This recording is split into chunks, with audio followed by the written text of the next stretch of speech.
Okey, seperti yang saya maklumkan, hari ini kita nak masuk subtopik 2.1.3 iaitu kaedah cipher yang ketiga, transposition cipher.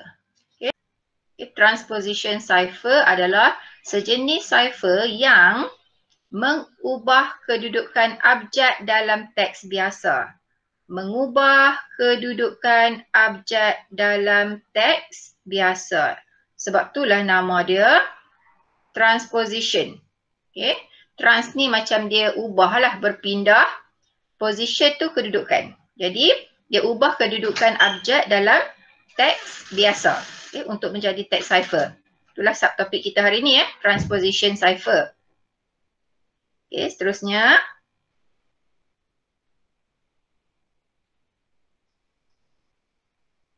Okey, kita tengok secara umumnya apakah transposition cipher. Transposition cipher mengubah kedudukan abjad dalam teks biasa. Yang ni yang penting ni. Okey, ayat ni. Mengubah kedudukan abjad dalam teks biasa. Ubah. Apa yang dia ubah? Kedudukan abjad. Ubah kedudukan abjad dalam teks biasa. Yang ni poin utama bagi transposition cipher. Abjad-abjad yang terkandung dalam teks biasa dan teks cipher adalah tetap, adalah sama. Abjad dalam teks biasa dan teks cipher adalah sama. Okay. Adalah tetap sama. Maksudnya, abjad-abjad adalah sama, tidak tercampur dengan abjad lain. Hanya ubah atau tukar kedudukan saja. Okey, contoh. Perkataan baju. Teks biasa kita ada perkataan dia baju. Ini adalah teks biasa. Okey, bila kita tukar ke teks cipher, baju ni dia mungkin jadi macam ni. A, U, B, J macam tu.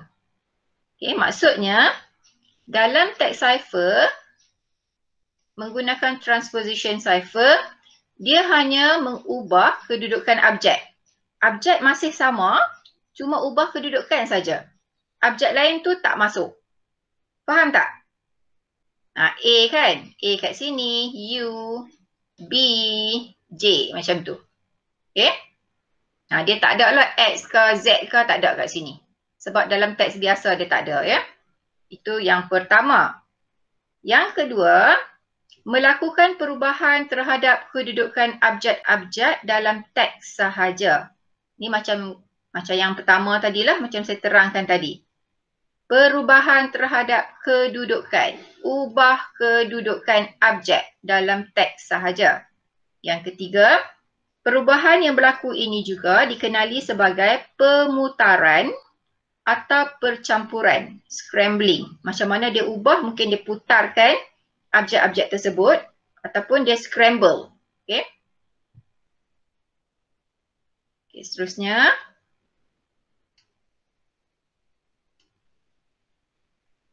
Okey, ada dua jenis transposition cipher. Yang pertama ialah columnar transposition. Okey, ini yang pertama, jenis transposition cipher yang pertama, columnar transposition. Bentuk dia macam ni.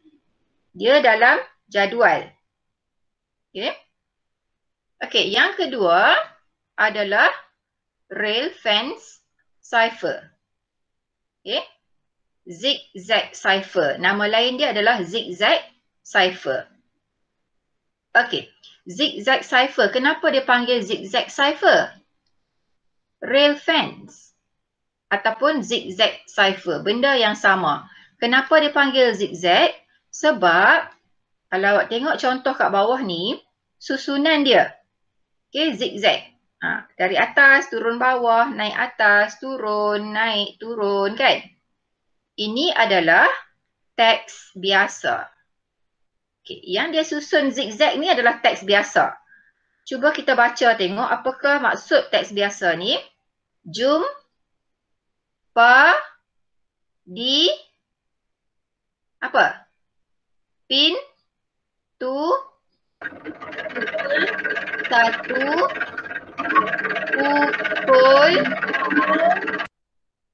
pukul berapa? Tak nampak ujung mungkin adalah pukul berapa tu. Tak nampak. Mungkin pukul 5 ke pukul berapa. Okey.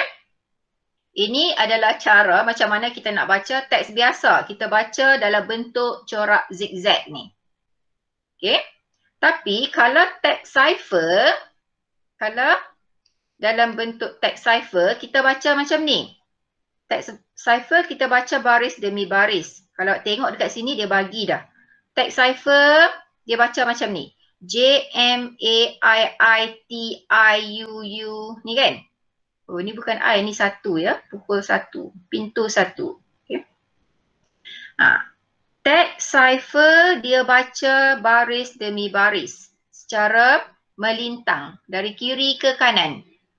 JMAIIT1UU dan seterusnya. Lepas tu dia sambung yang baris kedua. UU. Yang ni yang start baris kedua kat sini.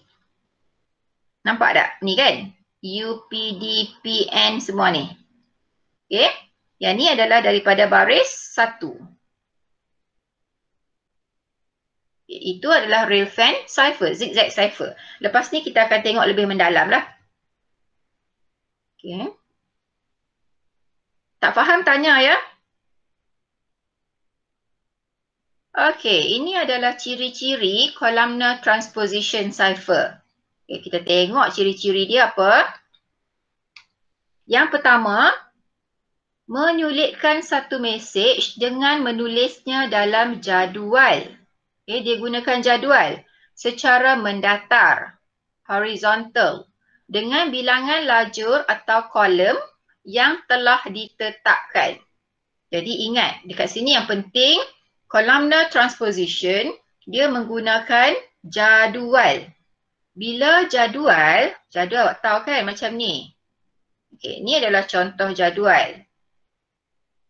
Okay, bila jadual dia ada baris dan kolom.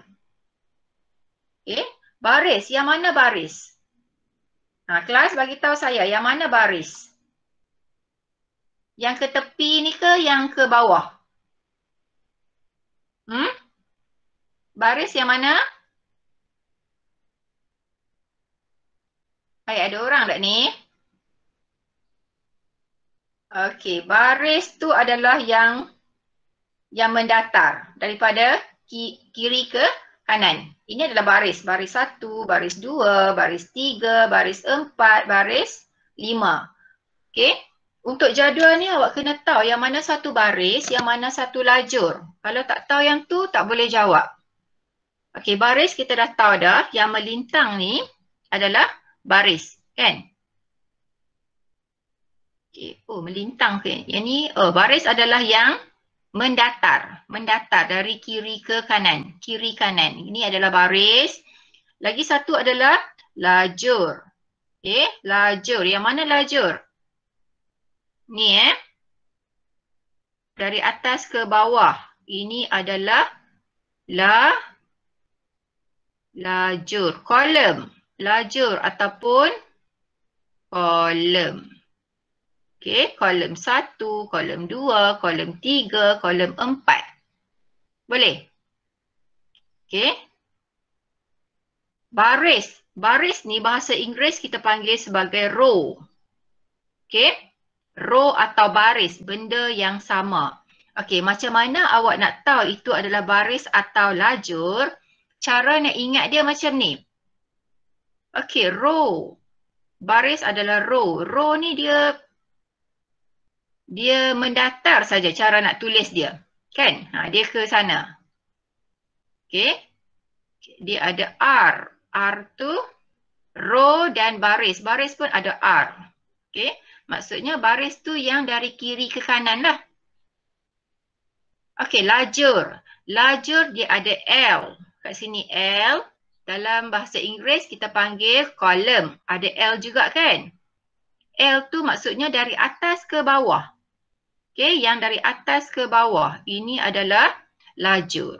Atas ke bawah, atas ke bawah. Ini lajur. Okey, kalau row dari kiri ke kanan. Macam tu. Kena ingat ya, baris dan lajur. Okey, yang kedua, kunci. Kunci ialah satu perkataan. Kenapa kita perlu kunci? Kunci ni membantu kita untuk menyulitkan ataupun untuk kita nyah sulit suatu message ataupun suatu teks. Kunci ialah satu perkataan. Dalam kolumnar transposition, kunci ialah satu perkataan. Contoh kunci adalah, contoh ya, saya bagi contoh kunci adalah satu perkataan. Contoh perkataan dia daun. Ini adalah kunci. Kenapa kita perlu kunci ni? Daripada kunci, kita boleh tahu berapa lajur kita nak bina dalam jadual. Ingat, daripada kunci kita boleh tahu bilangan lajur. Jadi, ada berapa abjad dalam kunci daun? Ada berapa abjad? Cuba tengok. 4. Betul. Ada 4. 1, 2, 3, 4. Bilangan abjad dalam kunci menentukan bilangan lajur. Jadi ada berapa lajur kat sini? Berapa lajur? 4 lajur kan? Faham tak? Bilangan abjad dalam kunci menentukan bilangan lajur. Bilangan abjad dalam kunci menentukan bilangan lajur. Itu maksud dia. Bilangan abjad dalam daun. D-A-U-N ada 4. Maksudnya 4 lajur. Faham? Boleh tak setakat tu? Okey, yang ketiga. Abjad-abjad dalam kunci menentukan cara mengubah urutan abjad-abjad message.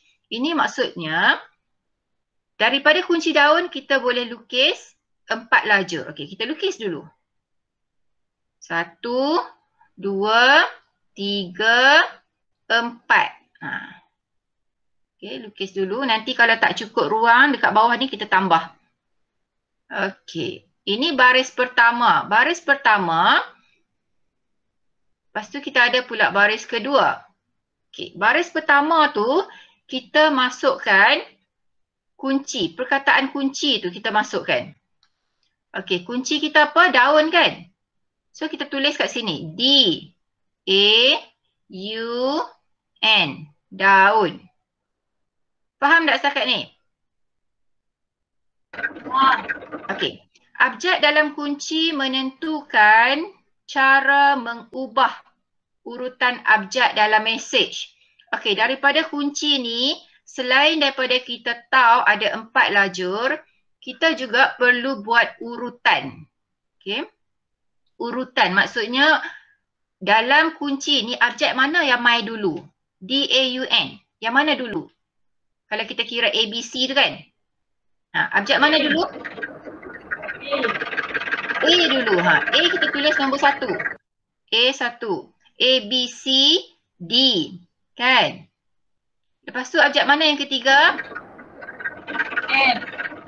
N. Betul. Yang ni yang ketiga. Yang ni yang keempat. Okey. Itu maksud dia, maksud ayat ni. Ayat abjad-abjad dalam kunci menentukan cara mengubah urutan abjad. Kita labelkan dulu, nomborkan dulu huruf-huruf pada kunci ikut urutan abjad dia. Okey, ini dah settle. Yang kedua. Yang ketiga. Bila kita ada jadual, mestilah ada baris. Kan? Lajur kita dah settle. Sekarang baris pula. Baris sama dengan bilangan abjad dalam teks biasa bahagi dengan bilangan abjad dalam kunci. Nanti kita tengok berapa baris kita nak buat ni. Okey, contoh dekat sini. Contoh saya buat pula ya. Okey, 1, 2, 3, 4. So, baris kita ada 4. Ini contoh saja. Mungkin ada lebih baris dia. Okey, kalau lebih kita buatlah lebih. Okay, nanti kita tengok macam mana nak guna formula ni. Yang kelima, setiap abjad dalam mesej ditulis pada setiap petak dalam jadual. Okay, kalau ada mesej dia, awak tulislah dekat sini. Contohnya, okay, contoh mesej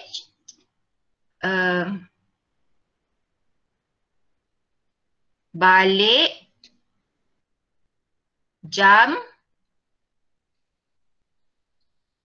5 pagi. Katakan macam tu. Balik jam 5 pagi. Jadi mesej kita tulis macam tu. Balik jam 5 pagi. Okey. Itu maksudnya setiap abjad dalam mesej ditulis pada setiap petak dalam jadual. Okay. Yang keenam, abjad-abjad dalam teks cipher diisi menegak mengikut urutan nombor lajur pada kunci. Dalam teks cipher, abjad dia diisi menegak. Tadi yang saya isi ni, balik jam 5 pagi ni, ini adalah teks biasa. Kita tengok kat bawah ni, abjad dalam teks biasa diisi secara mendatar dari kiri ke kanan, baris demi baris. Yang itulah yang saya tulis tadi. Balik, ni maksudnya mendatar dari kiri ke kanan. Balik jam 5 pagi, macam tu kan? Habis kat sini. Ini adalah teks biasa. Okay. Kalau teks cipher, kita tulis, kalau dia bagi teks cipher, kita tulis ikut urutan abjad pada kunci. Kita akan tulis yang ni dulu. Okay, ni nombor 1 kan? Kita akan tulis A, J, I, A. Ikut urutan nombor 1 dulu. A, J, I, A. Lepas tu urutan nombor 2. B, apa dia lagi? K, L, P. Kan? Yang ketiga yang ni. Apa dia yang ketiga? I, M, A, I. Ya, yang keempat. L, A, M, G. Ini adalah cara nak menulis teks cipher. Teks cipher tu kita baca ikut urutan nombor dalam kunci dari atas ke bawah.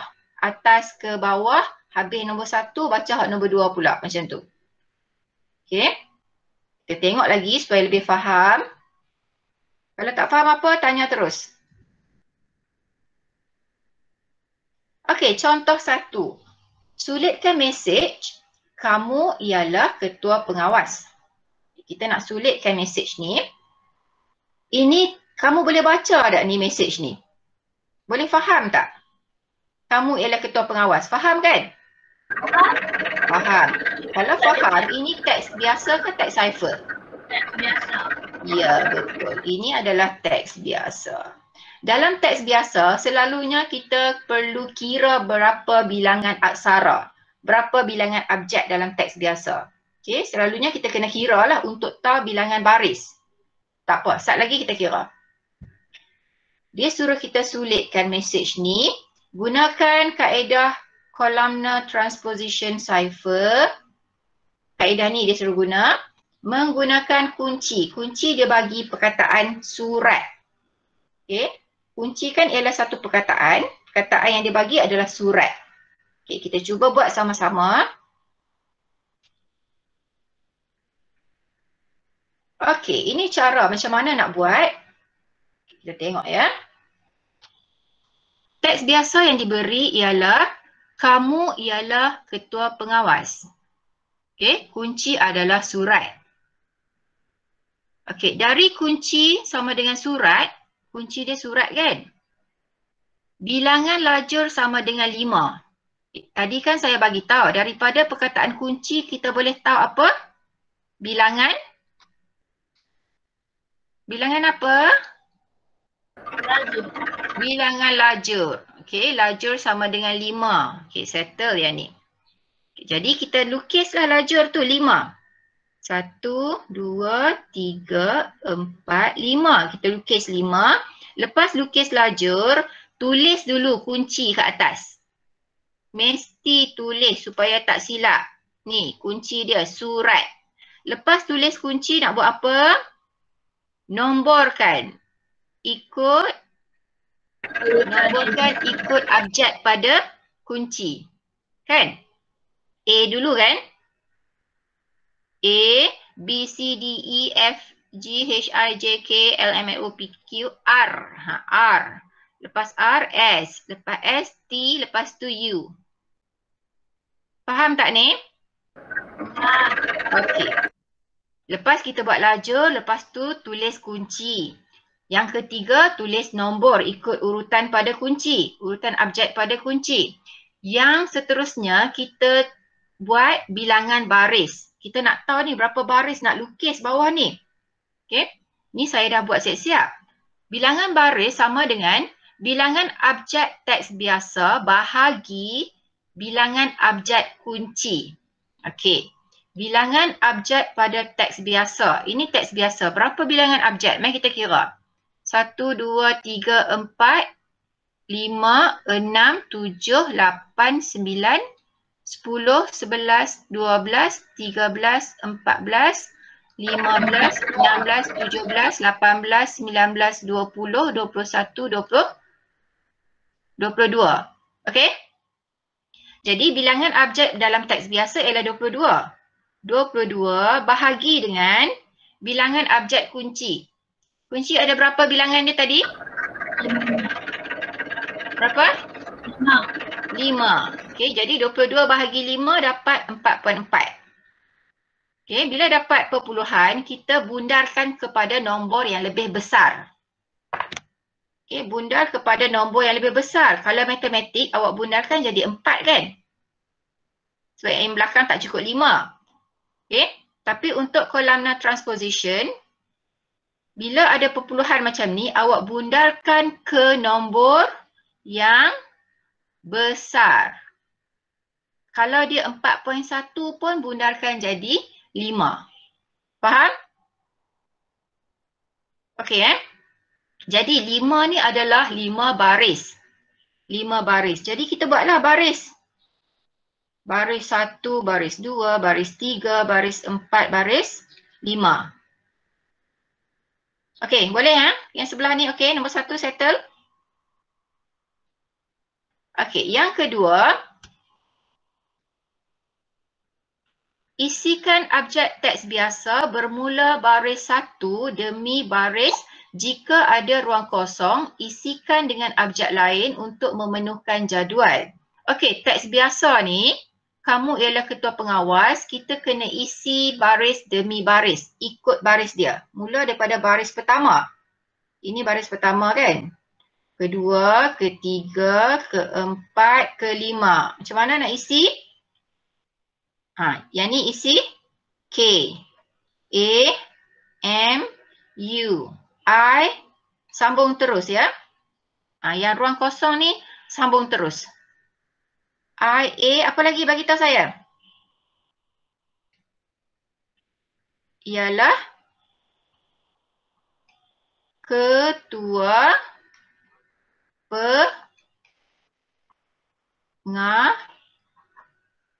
pengawas. Okey, ada ruang kosong kan ni?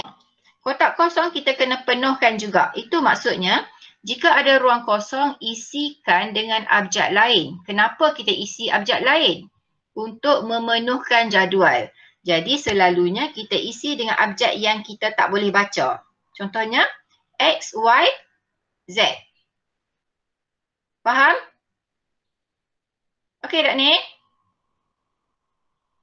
Teks biasa diisi baris demi baris.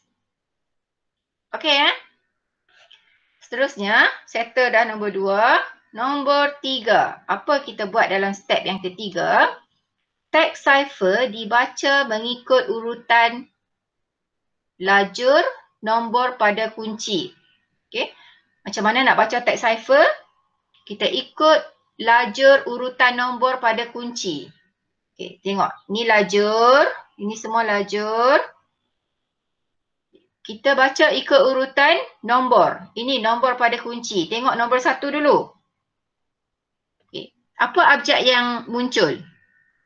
U, H, A, Y. Habis dah kan yang ni? Seterusnya apa? Bagi tahu cepat. M, A, U, G, X. Habis nombor 2. Lajur kedua habis. Lajur ketiga. K, A, E, E, A. Sepatutnya awak sambung kat tepi ni ya. Saya tak cukup ruang. Okey, lepas tu I, K, P, W, Z dan lajur nombor yang terakhir 5 A, L, T, N, S. Okey. Jadi ini adalah teks cipher yang kita dapat. Bagi teks biasa, kamu ialah ketua pengawas. Boleh faham tak ni? Senyap je semua. Okey tak? Faham. Faham? Okey. Teks cipher kan kita baca ikut lajur. Okey. Kalau teks biasa, kita baca ikut baris. Ini teks biasa. Okey. Okey, kalau dah faham, kita cek jawapan kita betul tak? UHAA habis dia TNS. Okay, kita cek tengok. Okey, betul lah. Okay, kalau kita tengok kat sini. Tadi pun kita dapat jawapan UHAA habis dia TNS. Okay. UHAA dan seterusnya ni habis dia TNS. Okey Contoh 2. Nyah sulit message. Ni message ni kita tak boleh baca ni. Message apa ni kalau tak boleh baca ni? Ini teks apa? Kelas? Adakah teks biasa? Teks cipher. Ya, teks cipher ya. Teks cipher. Dia suruh gunakan columnar transposition cipher. Kata kunci dia adalah cantik. Okey, daripada kata kunci cantik ni kita dapat tahu apa? Bilangan? Bilangan apa? Bilangan lajur sama dengan berapa? Berapa bilangan lajur? 6. Okey. Yang ni tak susun lagi ikut urutan abjad. Lepas ni kita akan susun. Okey, mengikut lajur dia.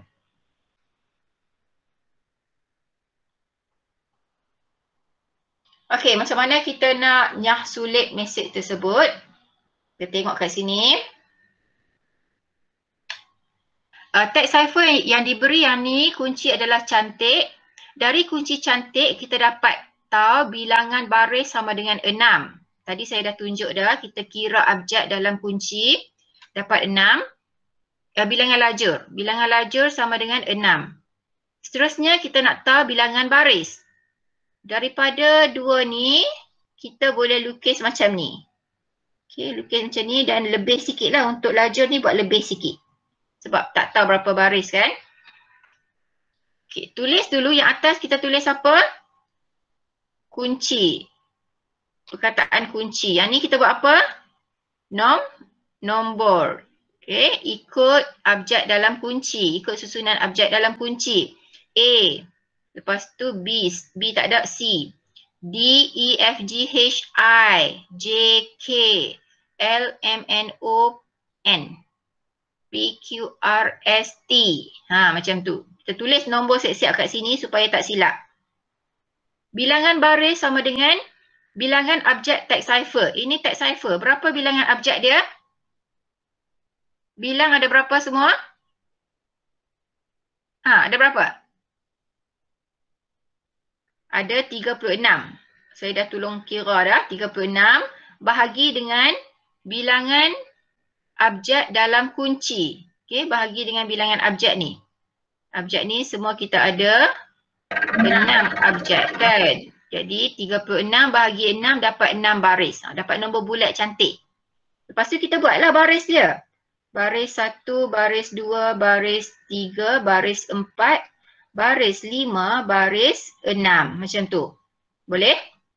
Okay, settle. Yang pertama. Yang kedua. Isikan abjad teks cipher ikut nombor lajur. Teks cipher kita isi ikut nombor lajur dari atas ke bawah. Jika ada ruang kosong, isikan dengan abjad lain untuk memenuhkan jadual. Macam mana nak isi ni? Bagi tahu saya macam mana nak buat. Kita nak mula dengan lajur nombor berapa ni? Nombor 1. Nombor 1 ni kan? Maksudnya lajur kedua lah. Ini lajur 1, ini lajur 2, lajur 3, lajur 4, lajur 5, lajur 6. Okey, sebab yang ni adalah abjad yang pertama dalam kunci, jadi kita isi kat sini. Apa yang kita nak isi? Isi apa kelas? Yang ni. Teks cipher kan? E, A, E, I, T, G. Okey, habis sampai sini. Lagi? M, B, D, A, U, D. Okey, sampai sini. Lepas tu, N, L, I, A, I, X. N, L, I, A, I, X. N, L, I, A, I, X. Okay, lepas tu G, O, L, J, N, Y. G, okay, yang ni kan. G, O, L, J, N, Y. Okay, lepas tu N, N, R, D, A, I. Yang sini. N, N, R, D, A, I. Boleh nampak sikit-sikit dah kan? Okay, last kali apa? Bagi tahu saya cepat kita isi. A, G, N, U, R, T. Okay, habis kan? Okay, so awak kena tahu bezalah untuk teks cipher mesti isi ikut urutan nombor abjad dalam kunci. Okay, lajur dia, ambil lajur dia. Lepas tu, teks biasa dibaca baris demi baris. Maka teks biasa sama dengan apa? Apa jawapan kita?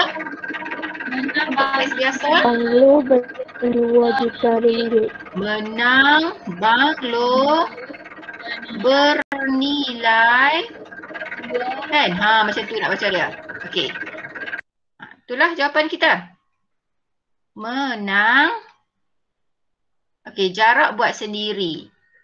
Banglo bernilai apa? 2 juta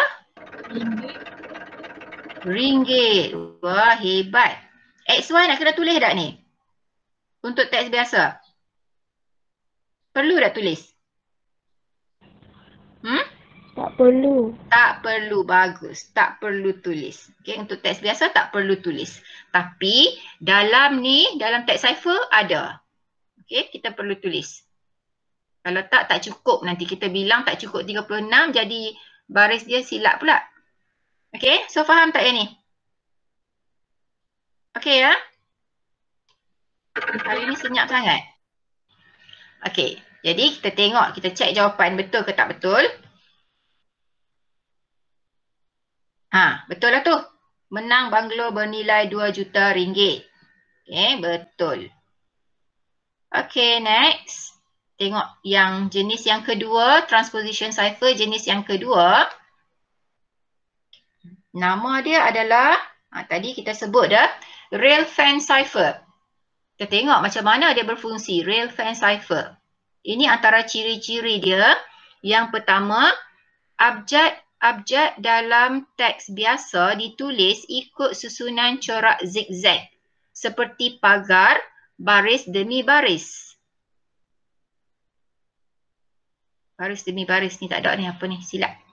Okay. Maksudnya teks biasa macam mana kita tulis? Macam ni. Atas, bawah. Lepas tu naik atas, bawah. Atas, bawah. Ini untuk teks biasa. Okey, atas mungkin dia berhenti kat situ. Ini cara nak tulis teks biasa dalam Railfen Cipher. Mesti corak zigzag. Okey, ingat teks biasa. Okey, settle yang ni. Yang kedua, kunci merujuk kepada bilangan baris yang digunakan. Nanti soalan akan bagilah apakah kunci yang kita perlu guna. Okey, daripada kunci ni kita tahu apa? Bilangan baris. Okey. Dia terbalik dengan columnar transposition. Dekat columnar tu kunci menentukan bilangan lajur. Dekat Railfen Cipher kunci menentukan berapa bilangan baris. Contoh, kunci sama dengan 4 bermaksud 4 baris digunakan.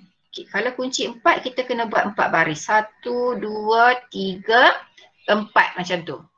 Okay. Okay, 4 baris.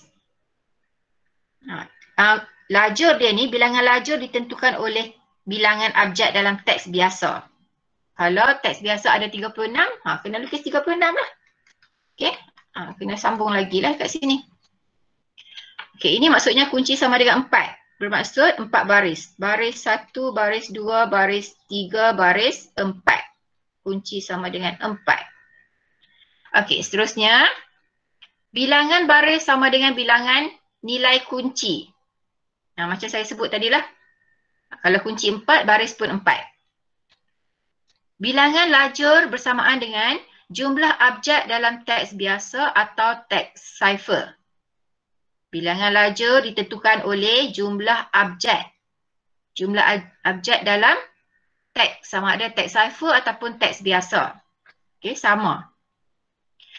Seterusnya, semua abjad teks cipher diisi ke dalam petak yang ditandakan baris demi baris. Okay, semua abjad diisi ke dalam petak yang ditandakan.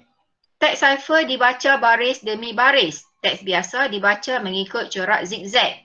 Okey, dekat sini, tadi bila kita lukis jadual ataupun macam pagar ni, macam pagar kan, kita perlu tandakan tempat mana kita nak letakkan corak zigzag tu. Okay, mula daripada atas ni, mesti mula daripada atas, tandakan dengan pensel, tanda nipis-nipis je, jangan tekan. Okay, macam tu. Macam tu, lepas tu kat sini pula. Okay, lepas tu kat sini. Macam tu lah. Atas, lepas tu dah atas ni, dia kat bawah ni pula. Dan seterusnya. Itu maksudnya kita perlu tandakan corak zigzag. Kalau kita tak tanda, nanti kita tersilap kotak. Ke bawah, naik atas, ke bawah. Okay, itu cara baca teks biasa. Kalau teks cipher, kita baca macam ni. Baris demi baris. Okay, baca yang ni. Baris pertama yang ni, lepas tu yang ni. Lepas tu baris kedua, baca yang ni, dan seterusnya. Okay, baca baris demi baris. Nanti kita tengok. Okay, next. Okay, contoh 1. Sulitkan mesej yang diterima semasa kejohanan sukan sekolah yang sedang berlangsung. Kadet remaja juara perbarisan. Teks biasa. Okay. Teks biasa. Dia suruh gunakan kaedah Railfen Cipher. Railfen Cipher menggunakan macam jadual juga kan. Yang pagar tu kan. Bila pagar kita kena tahu. Okay. Saya tulis sikit. Railfen Cipher dia guna jadual. Jadual. Bila jadual mesti tahu bilangan lajur dan bilangan baris yang kita nak lukis. Dia bagi kat situ kunci sama dengan 4. Kunci sama dengan 4. Dalam Railfen, kunci sama dengan 4 menunjukkan apa? Bilangan apa ni? Baris. Kunci sama dengan 4 menunjukkan bilangan? Bilangan apa sama dengan 4? Cepat kelas. Bilangan apa? Bilangan baris kan? Bilangan baris sama dengan 4. Okey, yang baris ni 1, 2, 3, 4. Bilangan baris ada 4. Okey. Okey, untuk bilangan lajur kita kena bilang berapakah abjad dalam teks biasa ataupun teks cipher. Kalau kat sini dia bagi teks biasa, jadi kita bilang abjad lah dalam teks biasa. Ada berapa kat sini?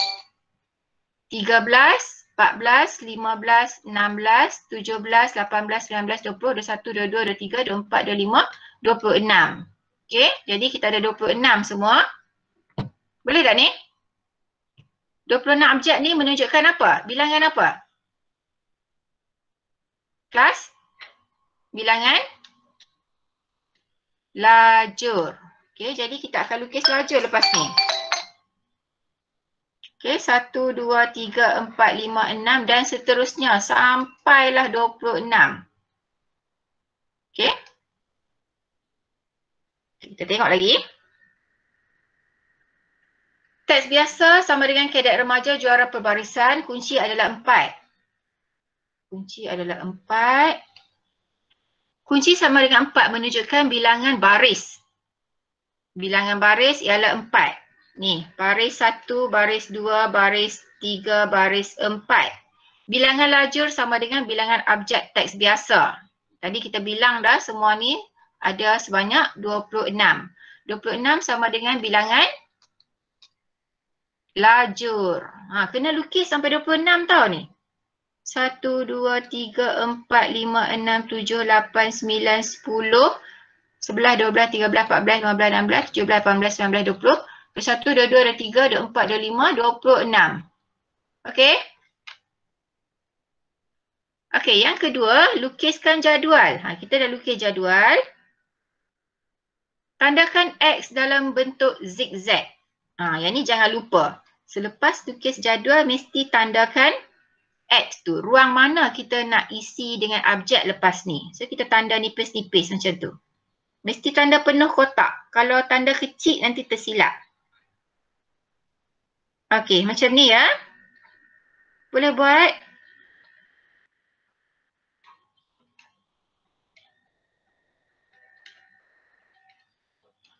Kalau guna pensel, jangan tekan. Untuk tanda ni nipis-nipis je. Kalau tekan tak nampak pula abjad lepas ni. Okey, kita dah tandakan. Seterusnya masukkan abjad teks biasa ikut bentuk zigzag. Masukkan abjad teks biasa. Ikut bentuk zigzag. Baris demi baris ke dalam kotak bertanda X. Okey, ini teks biasa kan? Jadi kita masukkan dah. Teks biasa mesti zigzag macam tu. Sebab tu nama dia zigzag cipher. Teks biasa tu yang bentuk dia zigzag. Okay, jadi macam ni. Kadet remaja juara perbarisan. Boleh tak kelas? Okey, ini teks biasa. Okey, teks cipher dibaca baris demi baris bermula dari abjad baris 1, kemudian semua abjad baris 2 dan seterusnya. Jadi teks cipher tu kita nak baca macam mana? Teks cipher. Kita baca ni. Ya, baris demi baris, betul. Okey, bagi tahu saya K apa?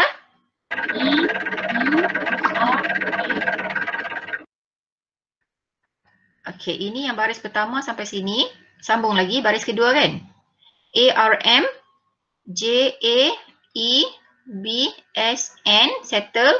Baris ketiga pula DTAARPAI, settle. Baris keempat, pandai. EJAR. Inilah teks cipher. Ingat. Okay, yang penting awak kena tahu teks biasa nak baca macam mana, teks cipher nak baca macam mana. Dan yang penting juga dekat sini mesti letak X dalam bentuk zigzag. Kalau tak letak memang silap lah. Okey, ada soalan setakat ni? Tak ada cikgu. Tak ada kan? Okey, inilah jawapan kita. Betul lah macam yang kita bincang tadi tu. Okey. Sama. Okey, teks biasa. Lepas tu teks cipher baca kod tepi macam tu kan? Okey, seterusnya. Soalan 2, yang ni yang last. Okay, nyah sulit mesej yang diterima semasa kejohanan sukan sekolah yang sedang berlangsung. Kenapa dia kata nyah sulit? Sebab dia bagi apa ni? Teks cipher. Mestilah dia suruh cari apakah teks biasa kan? Sebab itulah proses dia nyah sulit. Okey, ini teks cipher, gunakan relevan cipher kunci 5. Kunci 5. 5 ni ialah apa ni? Bilangan? Bilangan baris ya. Bilangan baris. Yang ni? Bilangan abjad dalam teks cipher ni, apa dia? Bilangan lajur. Menentukan bilangan? Bilangan lajur. Okey. Betul. Kunci 5. Bila dia sebut kunci 5, kita dah tahu dah bilangan baris sama dengan 5. Okey, bilangan baris 5, kita lukis dulu baris.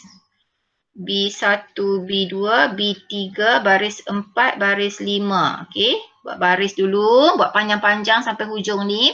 Sebab kita tak tahu berapa lajur lagi. Okey, lepas tu lajur nak tengok daripada mana? Bilangan abjad teks cipher. Okay, kita bilang ni 1, 2, 3, 4, 5, 6, 7, 8, 9, seterusnya sampailah sini. Ada berapa ni? 26. 26 ni menunjukkan bilangan lajur. Okey. Jadi awak lukislah lajur dia. Lajur 1, lajur 2, 3, 4, 5, 6, 7, 8, 9, 10. Seterusnya sampailah ini mesti 26. Betul? Okey. Lepas kita lukis jadual dah lengkap dah, ada baris, ada lajur, apa yang kita buat? Tandakan X dalam bentuk zigzag. Okey. Mesti tanda. 1, 2, 3, 4, 5, 6, 7, 9, 10.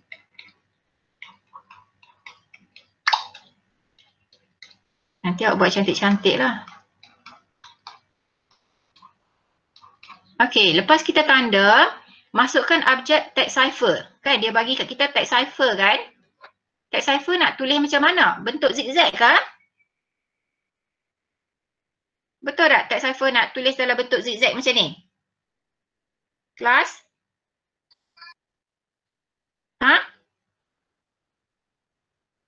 Teks cipher nak tulis macam mana?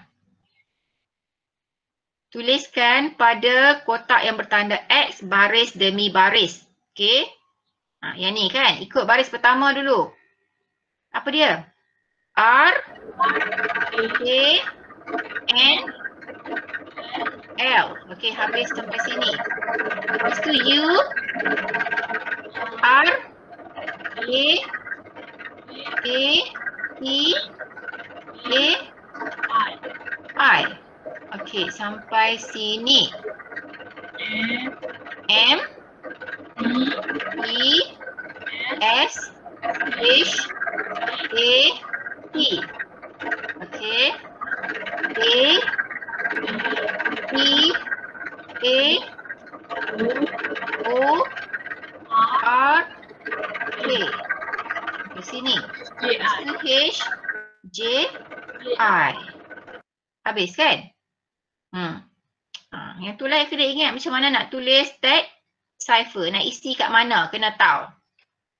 Okey, lepas tu teks biasa dibaca dalam bentuk zigzag, baris demi baris. Okey, teks biasa kita baca dalam bentuk zigzag. So apa jawapan kita? Rumah perkasa Johan tarik tali. Ya, pandai. Rumah perkasa Johan. Awak jarakkan ya setiap perkataan tu. Okey, yang inilah jawapan kita. Okey, boleh buat Ada soalan? Macam biasalah tak ada kan? Okey, kalau tak ada soalan. Ini jawapan kita tadi. Rumah perkasa Johan tarik tali. Sama ya dengan awak jawab tadi. Ini adalah proses nyah sulit. Daripada teks cipher.